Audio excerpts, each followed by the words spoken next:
En place depuis le 6 septembre 2022, Liz Truss, la première ministre du Royaume-Uni, ne sera restée que quelques semaines au 10 Downing Street. Ce 20 octobre, la membre du Parlement du Royaume-Uni a annoncé sa démission lors d'une conférence de presse.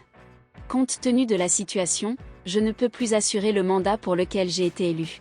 J'ai discuté avec Sa Majesté le Roi pour l'informer de ma démission de la tête du Parti conservateur, a déclaré la femme politique de 47 ans devant les caméras, dont les propos ont été repris par le Daily Mail. D'ici le vendredi 28 octobre, un successeur lui sera désigné par le Parti conservateur, selon ce qu'a précisé Graham Brady, responsable de la majorité. En attendant, elle restera première ministre. Une telle décision n'est pas surprenante, le nombre de parlementaires appelant à son départ n'a eu de cesse d'augmenter ces derniers jours, surtout au sein même de son propre camp. En cause, la débâcle autour de son mini-budget, qui a fait chuter la livre à son niveau le plus bas jamais enregistré. S'il y en a un qui se réjouit certainement de cette nouvelle, c'est le roi Charles III. Les rapports entre le monarque et sa première ministre de quelques semaines étaient en effet tendus.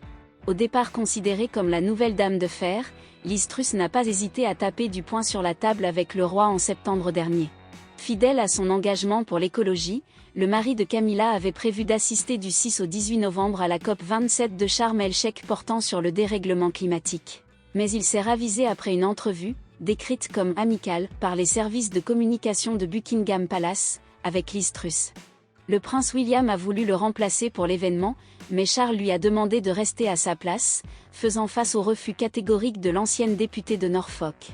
Pour rappel, au Royaume-Uni, tous les déplacements officiels à l'étranger des membres de la famille royale doivent être approuvés par le gouvernement. Autre preuve de la froideur qui règne entre Charles III et Liz Truss. La gaffe commise par le roi à l'occasion de leur toute première audience hebdomadaire au palais de Buckingham, le 12 octobre, filmée par The Mail.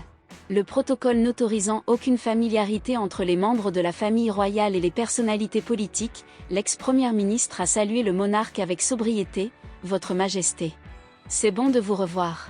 Charles III, souriant, lui répond, de retour, « Madame Truss, c'est un grand plaisir ».